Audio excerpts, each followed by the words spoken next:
नमस्कार, बखबर में आपका स्वागत है। मैं हूं राघवेंद्र सिंह। बखबर में आज हम बात करने जा रहे हैं मध्य प्रदेश के साथ उन दो राज्यों की भी जो हाल ही में चुनाव से निपटे हैं, जहां चुनाव संपन्न हुए हैं और सरकारें अब वहां बनना शुरू हो जाएंगी। कल मध्य प्रदेश में मुख्यमंत्री मोहन यादव शपथ लेने वाले हैं और आज राजस्थान में मुख्यमंत्री का फैसला हो गया है। वहां भजन लाल शर्मा राजस्थान में मुख्यमंत्री बने हैं। मध्य प्रदेश में मोहनलाल यादव की बात करें हम, और साय साहब बने हैं छत्तीसगढ़ में, विष्णुदेव साय। तो दरअसल आज हम बात कर रहे हैं समरसता की सियासत। अभी तक जो समरसता थी उसको बांटकर सियासत की सारी चीज़ होती थी, और अब बीजेपी ने कोशिश की है जातियों में समरसता लाने की। हालांकि ये भी एक किस्म का जातिवाद है, लेकिन इसको थोड़ा सा पॉजिटिव ले सकते हैं कि हर जाति के लोगों को पहले दिन से ही वो उप मुख्यमंत्री बना रहा है। एक सीएम है, 2 डिप्टी सीएम है, और उसी हिसाब से वो विधानसभा अध्यक्ष तय कर रहे हैं, और बाद में मैदान खुला है मंत्रिमंडल में कहाँ किस जाति के लोगों को रखना है। लेकिन आज हमारी बात करने की वजह ये कि अभी से अगर बीजेपी ने इस तरह के कार्ड चलना शुरू किया पॉलिटिकल लाइन में, तो वो कांग्रेस के उस कार्ड का कार्ड है जो कांग्रेस ने कहा कि जातिगत जनगणना से देश में जातियों का बंटवारा और डिवाइड एंड रूल की बात जो अंग्रेज किया करते थे, उसका एक तरह से तोड़ बीजेपी ने ढूंढने की कोशिश की है। हम कोशिश शब्द का इस्तेमाल कर रहे हैं कि ये कोशिश है कि पहले ही दिन से मध्य प्रदेश जैसे भारी बहुमत वाले राज्य में भाजपा ने 2 डिप्टी सीएम बनाए हैं, जबकि ये जो प्रथा परंपरा तब होती थी जब बहुमत कम मिला हो, गठबंधन की सरकार हो और हर गुट का व्यक्ति अपने एक व्यक्ति को सीएम या डिप्टी सीएम बनाना चाहता हो। लेकिन बीजेपी की थंपिंग मेजॉरिटी है, 230 में से 163 सीटें भाजपा के खाते में गई है, और इसके बावजूद भाजपा ने 2 डिप्टी सीएम रखे हैं। ये बड़ी बात है। यहीं से हम समरसता की सियासत का जिक्र करना चाहते हैं। दलित वहाँ 18% हैं, और राजस्थान में 9 लाख सिंधी आबादी है, लेकिन वहाँ एक सिंधी को उन्होंने विधानसभा का अध्यक्ष का काम सौंपा है। सिंधी आबादी का 60% हिस्सा अजमेर, भीलवाड़ा, जयपुर, जोधपुर और कोटा उदयपुर के शहरों में रहता है। छत्तीसगढ़ में आदिवासी सीएम है, ओबीसी ब्राह्मण को उन्होंने डिप्टी सीएम बनाया, और राजपूत यानी छत्री को उन्होंने रमन सिंह को बनाया वहाँ की विधानसभा का अध्यक्ष। तो इसी पर विस्तार से बात करेंगे कि आखिर ये कौन सा सामाजिक समरसता की सियासत है, कौन सी राजनीति है जो कांग्रेस के उस मुद्दे का तोड़ ढूंढती है जो जातिगत जनगणना की बात करते हैं। आज हम इसी पर विस्तार से बात करेंगे। हमारे साथ स्टूडियो में बैठे हैं हमारे वरिष्ठ पत्रकार साथी योगीराज योगेश जी, और हमारे साथ जुड़ गए हैं स्काइप पर वरिष्ठ पत्रकार डॉक्टर राहुल रंजन, और टेलीफोन लाइन पर जुड़े हैं सामाजिक सरोकार से जुड़े हमारे साथी रमेश सिंह जी। आप सभी का बहुत बहुत स्वागत है। चर्चा की शुरुआत योगीराज जी आपके साथ की। ये जो मामला है इसको सामाजिक समरसता का नाम हमने इसलिए दिया क्योंकि बीजेपी ने ये काम पहले दिन से किया है, जातिगत संतुलन।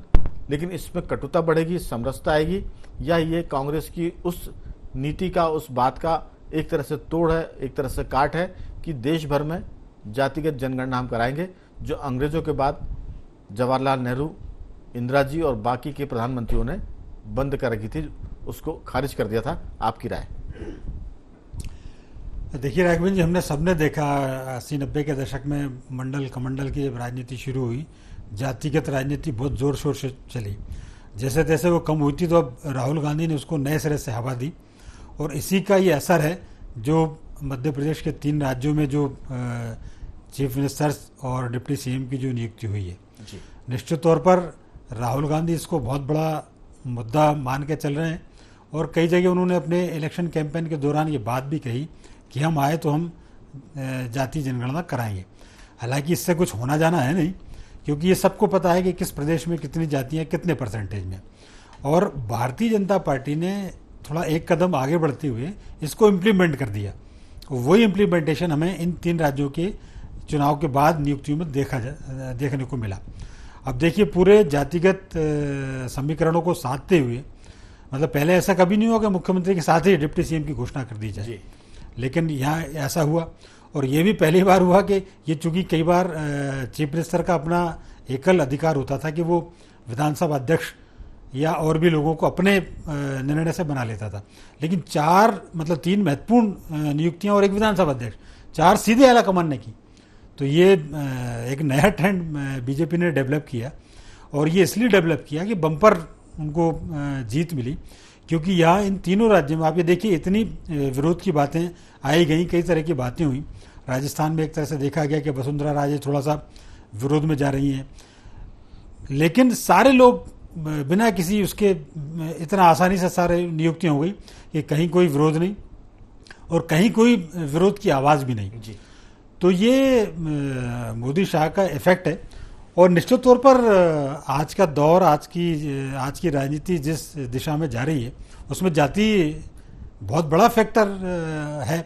और हम सब जानते हैं कि 50% के आसपास, 45 से 50% के आसपास पिछड़े वर्ग की आबादी है। और मोहन यादव को मुख्यमंत्री बनाने के साथ उन्होंने मध्य प्रदेश को तो सादा ही सादा, उत्तर प्रदेश, बिहार और अन्य इलाकों में भी बहुत बड़ी तादाद में यादवों की संख्या है। तो ये सारे गणित भी उन्होंने देखे हैं। तो निश्चित तौर पर कहा जा सकता है कि जातीय संतुलन को बनाने की उन्होंने कोशिश की है, और इसमें स्टेट के साथ साथ 2024 की तैयारी भी दिख रही है। और मुझे ऐसा लगता है कल शायद मंत्रिमंडल के गठन में भी ये नज़ारा हमें देखने को मिले। बिल्कुल 2024 का तो इसमें है ही एक तरह से रोड मैप, लेकिन जो हम जिस पर फोकस करना चाह रहे हैं कि जातिगत जनगणना का एक तरह से निदान निकाला है बीजेपी ने, वो उसका विरोध करती आ रही है। और देश की समरसता के लिए जातिगत जनगणना को एक तरह से खतरनाक माना जा रहा है, वो अच्छा नहीं माना जा रहा है। और उसके पीछे बहुत सारे कारण भी गिनाए गए, नेहरू से लेकर इंदिरा गांधी और फिर अटल बिहारी वाजपेयी और मनमोहन सिंह तक किसी भी प्राइम मिनिस्टर ने जाति आधारित जनगणना की बात नहीं किया, और इसको देश के लिए नुकसानदेह माना गया। लेकिन राहुल जी, सवाल है कि मध्य प्रदेश में आधी आबादी ओबीसी की है, इसके साथ साथ दलित 15%, ब्राह्मणों की आबादी मध्य प्रदेश में 11% आंकी गई है, और राजपूत 7 से 8%। ये तो सिर्फ एमपी का मामला है। राजस्थान, जहां आज ही एक तरह से नेता चुन लिए गए हैं भजन लाल शर्मा, वहां आप देखिए कि भजन लाल शर्मा ब्राह्मण समुदाय वर्ग से आते हैं, लेकिन वहां ब्राह्मणों की आबादी सिर्फ 8% है। तो बीजेपी ये बताना चाहती है कि मध्य प्रदेश में ओबीसी 50% है, हमने यहाँ 50% का एक नुमाइंदा दिया जो चीफ मिनिस्टर है। लेकिन आप देखिए इसके एकदम उलट, राजस्थान में ब्राह्मण 8% हैं और चीफ मिनिस्टर उन्होंने सबसे कम आबादी वाले वर्ग को दे दिया। तो वो ये बताना चाहते हैं कि ये जो एक तरह से जातियों की बात होती है, आप इसको ताश के पत्तों की तरह फेंट कर सकते हैं, किसी को सीएम, किसी को विधानसभा अध्यक्ष, बाकी 2 डिप्टी सीएम का उन्होंने पद वैसे संविधान में तो नहीं है, लेकिन लोगों को नवाजने के हिसाब से उन्होंने ये कर दिया है। तो ये एक किस्म की नई राजनीति है जो योगी राज जी कह रहे हैं कि मोदी अमित शाह का ये मामला है। लेकिन मैं इसमें जोड़ूंगा कि ये इसमें आरएसएस का भी मामला है, संघ परिवार का भी मामला है। और अब सीधे मध्य प्रदेश, राजस्थान, छत्तीसगढ़ में संघ परिवार के से जो सीधे लोग आए हैं वो सरकार में हैं। मैं संघ परिवार पर जोर से दे रहा हूं क्योंकि जो भजन लाल शर्मा है राहुल जी, वो पहली बार के विधायक हैं। इसके पहले उन्होंने इलेक्शन लड़ा था बगावत करके, उनकी जमानत जब्त हो गई थी। तो जन आधार की बात करें, अनुशासन की बात करें तो उसमें वो फिट नहीं है। लेकिन समरसता के मामले में बीजेपी ये चाहती है कि संख्या कम ज्यादा हो, लेकिन सबको साथ लेकर चलें। चीफ मिनिस्टर कोई भी हो सकता है, वो ज्यादा संख्या वाला भी हो सकता है और कम संख्या वाला भी हो सकता है, बशर्ते कि सरकार ठीक से रिजल्ट दे, नतीजे ठीक आए, जनता में शांति हो। ये खास मकसद है। आपकी राय? भर करके आती है। एक तो राजनीति की पूरी की दिशा बदल दी है भारतीय जनता पार्टी के केंद्रीय नेतृत्व में। आप कभी इस बात की कल्पना नहीं कर सकते थे कि इस तरीके का जाति। जी रंजन जी, अपनी बात शुरू करें। राघवेंद्र जी, राजनीति का जो समय बदला, ट्रेंड बदला है, बिल्कुल ये अप्रत्याशित रूप से अचंभित कर देने वाला है। ऐसा आज तक देखने को इतिहास में नहीं मिला। अब इससे 2 चीजें समझ में आ रही हैं। जिस चीज की आप चर्चा कर रहे थे कि जातीय जनगणना को लेकर जी, तो पहली चीज तो यह कि भारतीय जनता पार्टी ने जातीय जनगणना का जो इशू चला था उसको बहुत हद तक संभालने की चेष्टा की है, मध्य प्रदेश, राजस्थान और छत्तीसगढ़। अब एक चीज और आई है कि यहां जातियों को साधा इतनी चतुराई के साथ है कि एक मुख्यमंत्री और 2 उप मुख्यमंत्री तीनों जगह आपको दिखाई दे रहे हैं। यहाँ ब्राह्मण, क्षत्रिय, राजपूत या जहां जैसा समीकरण बना है उस समीकरण को साधा गया है। डिप्टी सीएम मतलब यह माना जाता है कि आप बिल्कुल प्रभावपूर्ण पद पे बैठे हुए हैं, और वही स्पीकर का पद भी लगभग इक्वल माना जाता है। तो भारतीय जनता पार्टी ने पूरी तरह से इस जातीय समीकरण को साधा है। आप एक चर्चा कर रहे थे कि राजस्थान में ब्राह्मण उतने परसेंटेज नहीं है, लेकिन ब्राह्मण मुख्यमंत्री है। तो भारतीय जनता पार्टी के शीर्ष नेतृत्व ने यह भी कोशिश की है कि जहां हमारी कम है, मतलब हमारी पहुंच कम हो रही है, उसको उभार के लेके आओ। तो राजस्थान में जो प्रयोग हुआ है, जहां पैठ नहीं बन पाई है, वहां से मुख्यमंत्री को लेके आए, और एक दूसरा संदेश देने की चेष्टा की गई है कि हमारे यहाँ बहुत बड़े बड़े बुजुर्ग हो गए या सीनियर लीडरशिप या दबदबा बना हुआ, उस कैडर को भी समाप्त किया गया है कि हम कहीं से भी किसी भी स्तर के कार्यकर्ता को, चाहे वो पहली बार जीता हो या दूसरी बार तीसरी बार जीता हो, हम मुख्यमंत्री बना सकते हैं। तो ये जो प्रयोग आया है, ये अचंभित कर देने वाला है। मध्य प्रदेश में मोहन यादव का नाम जिस तरीके से आया उभर करके, कहीं दूर दूर तक दिखाई नहीं दे रहा था। अब यहां मध्य प्रदेश की कलाकारी देखिए, यादव जी को लेके आए, मोहन यादव जी को, इससे उत्तर प्रदेश और बिहार के यादव वोट बैंक में 24 में सेंध लगाने की कोशिश है। मध्य प्रदेश में यादवों को साधने की चेष्टा कि हम एक पिछड़े वर्ग को लेके आ गए, अब एक ब्राह्मण को लेके आ गए, तो ब्राह्मणों से भी को साध लिया। तो ये स्थितियां, मतलब आप ये कहें कि राजनीति में इस तरीके का ट्रेंड आपको कभी देखने को नहीं मिला। हाँ, आप एक कमजोरी यहां ये कह सकते हैं कि अब मुख्यमंत्री जो है केंद्र के नेतृत्व की कठपुतली बन गया। अब उसके हाथ में कुछ भी नहीं बचा, क्योंकि पहले होता था कि विधायक दल की बैठक होती थी, विधायक दल संभालता था, वहां वोटिंग होती थी, तब जाकर के पता होता था कि विधायक दल का नेता है, कौन बनेगा, रायशुमारी होती थी। अब यहां रायशुमारी बची नहीं। दूसरी चीज, डिप्टी सीएम का एक नया प्रचलन शुरू हो गया कि अब 2-2 डिप्टी सीएम हो जाया करेंगे। तीसरी चीज और उभर कर सामने आएगी कि अब मुख्यमंत्री के हाथ में यह भी नहीं बचेगा कि वो पोर्टफोलियो या किसको मंत्री बनाना है, किसको कौन सा विभाग देना है, ये सब पीएमओ तय करेगा। तो अब स्वतंत्रता, आप ये कहें, आप राघवेंद्र जी आप ये कह सकते हैं कि जातीय समीकरण को उन्होंने साध लिया, लेकिन आप ये कहें कि प्रदेशों में जो मुख्यमंत्री का वजूद था, मुख्यमंत्री को जो काम करने की स्वतंत्रता थी, वो उसके ऊपर नकेल लग गई है। वो इतनी रूप से स्वतंत्र नहीं रह पाएगा कि किसी भी प्रदेश का विकास कर सके। उसको हर बात के लिए मजबूर होना पड़ेगा कि वो केंद्र में राहुल जी प्रधानमंत्री से बात करे या पीएमओ से बात करे। राहुल जी, दरअसल ये तो लीडर पर डिपेंड करेगा कि कोई मुख्यमंत्री कैसा, लेकिन जो बात आ रही वो इसलिए आ रही निकलकर, जो आप कह रहे हैं मैसेज ये है कि जो नया होगा, जिसके लिए कुर्सी बड़ी है और उसका कद छोटा है, तो जाहिर है कि फिर वो उनकी कठपुतली, जो आपने शब्द का इस्तेमाल किया, वो उनकी कठपुतली की तरह हो जाएगा, रबर स्टैम्प की तरह होगा, क्योंकि उसको मालूम है कि ये उनकी कृपा पर उसको मिला है। इसमें काबिलियत कम है, कृपा ज्यादा है। अगर पहली बार का जो मुख्यमंत्री है तो उसकी काबिलियत तो अभी दिखी नहीं है, लेकिन मुख्यमंत्री बन गया, तो जाहिर है कि जो राजनीति की नई लाइन है वो गुजरात से शुरू हुई है। गुजरात में फर्स्ट टाइम और भूपेंद्र पटेल को सीएम बनाया गया। आप देखिए कि कभी भी सीएम को लेकर केंद्र सरकार का नेतृत्व वो दिक्कत में नहीं आया।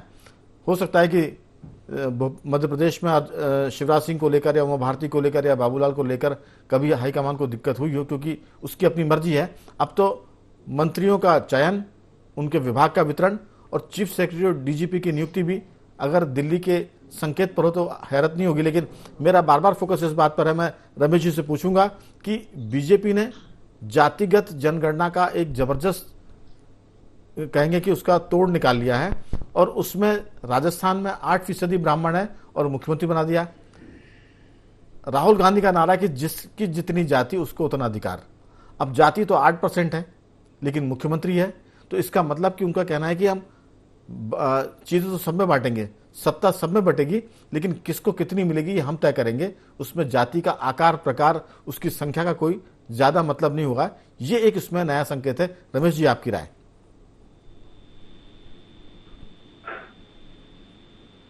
अपनी हिंदुत्व की राजनीति की मूल जमीन को बचाने के लिए उसमें विभाजन जातीय आधार पे, वर्गीय आधार पर रोकने के लिए मुख्यमंत्रियों के, विभिन्न प्रदेश के जो मुख्यमंत्री बनाए भिन्न भिन्न वर्ग के, उनको as a whole for the nation, उनने एक बहुत शानदार मैसेज दिया है बीजेपी ने।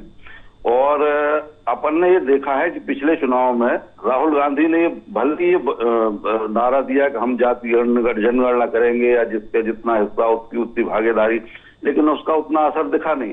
तो इसका मतलब यह है कि बीजेपी की जो हिंदुत्व की पिच है वो भी मजबूत है, लेकिन भविष्य में जैसे बिहार और उत्तर प्रदेश में जिस तरह से जातीय जनगणना हो रही है और वो एक माहौल बन रहा है, तो बीजेपी ने बड़ी दूरदर्शिता के साथ ये समझ लिया कि आज नहीं तो कल ये मुद्दा ज्यादा एक्टिव होगा, पावरफुल होगा और इससे हिंदुओं के बीच में विभाजन होगा। उस विभाजन को रोकने के लिए बीजेपी ने छत्तीसगढ़, मध्य प्रदेश और राजस्थान में, भले ही जनसंख्या राजस्थान में ब्राह्मणों की कम है, लेकिन ये जो मुख्यमंत्रियों का जो वर्ग है, जातीय जो संदेश है, वो पूरे देश को दिया है। हमने एक ब्राह्मण को भी दिया है, एक ओबीसी को भी दिया है मुख्यमंत्री के पद, एक आदिवासी को भी दिया है।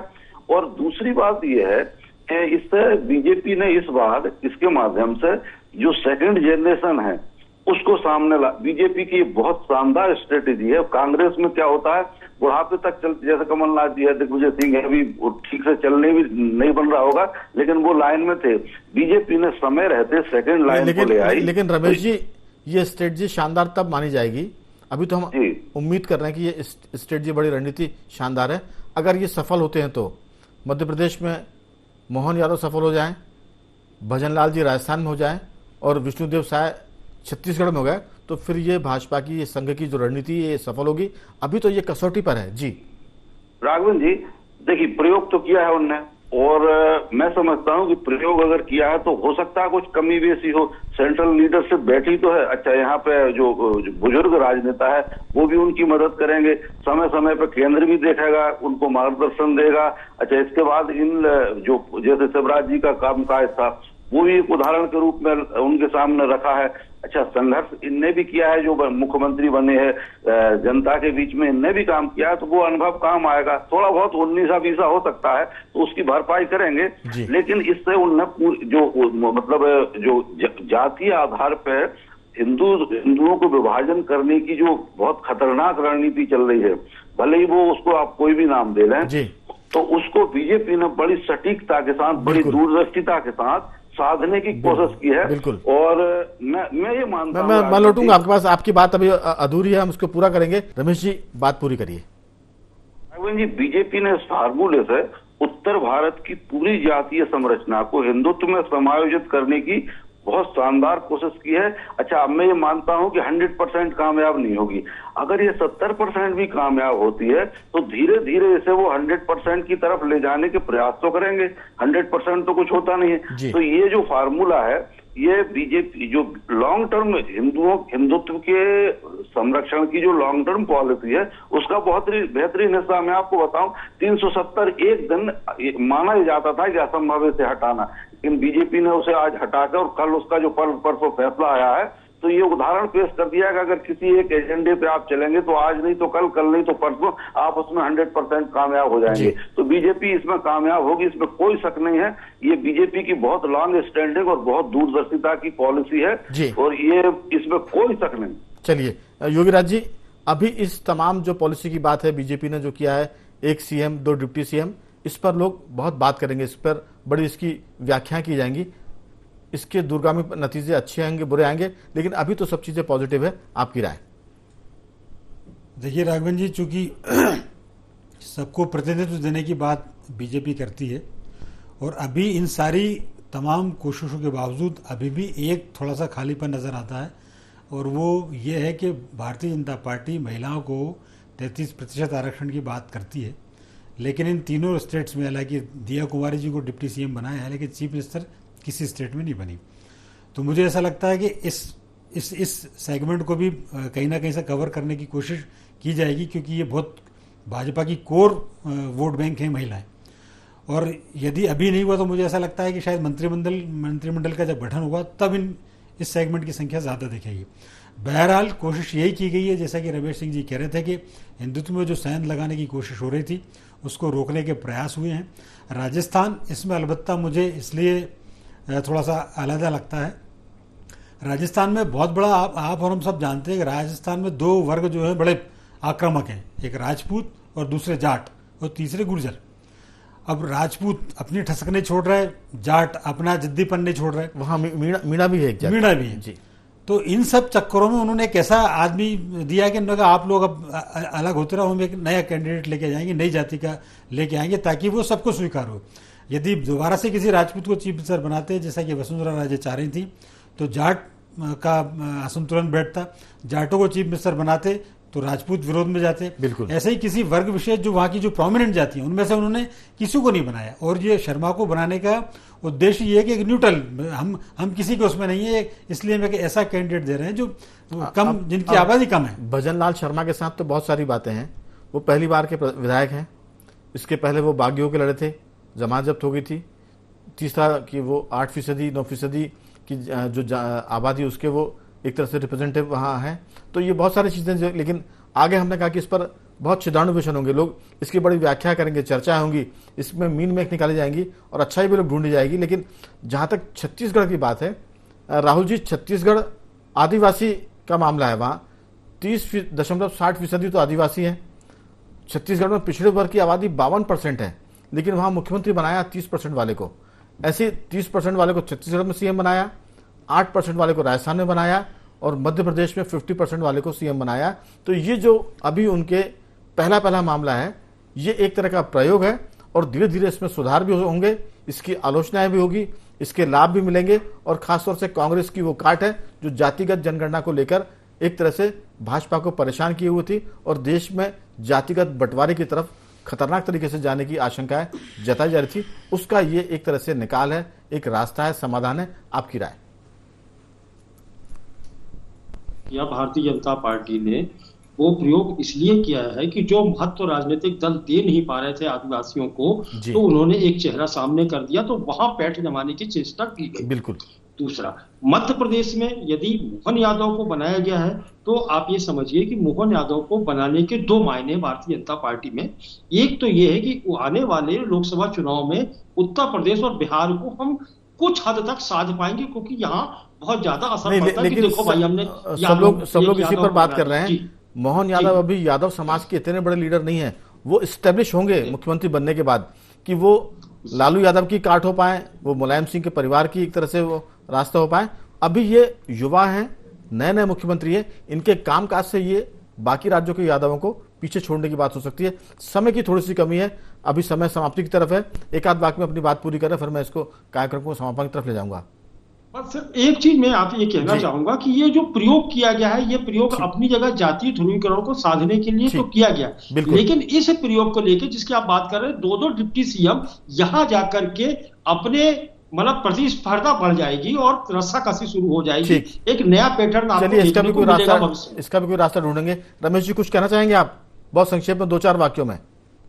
योगी राज जी की बात का जवाब दे दूं कि महिलाओं का जहां तक सवाल है तो उन्होंने एक आदिवासी महिला बनाई है। चलिए, दूसरी बात यह है कि यादव जी का इनने कहा कि उनका क्लाउड नहीं है, तो मैं एक बात बता दूं कि जब सत्ता आती किसी व्यक्ति के पास तो वो अपने आप उसका स्पेस और क्लाउड बन जाता है। तो इन चारों का क्लाउड बनेगा। और रमेश जी, समय की कमी है, फिर इस मुद्दे पर विस्तार से बात होंगे। अभी तो सरकार कल गठित होगी, इसके बाद बहुत सारी चीजें होगी। मैं तीनों मेहमानों का धन्यवाद करता हूँ। राहुल जी आपका साधुवाद, रमेश जी आपका बहुत धन्यवाद और योगीराज जी आपका बहुत बहुत धन्यवाद कि आपने चर्चा में चले। तो बाखबर में आज हमने बात की समरसता की सियासत की। बने रहिए हमारे साथ और देखते रहिए IND24।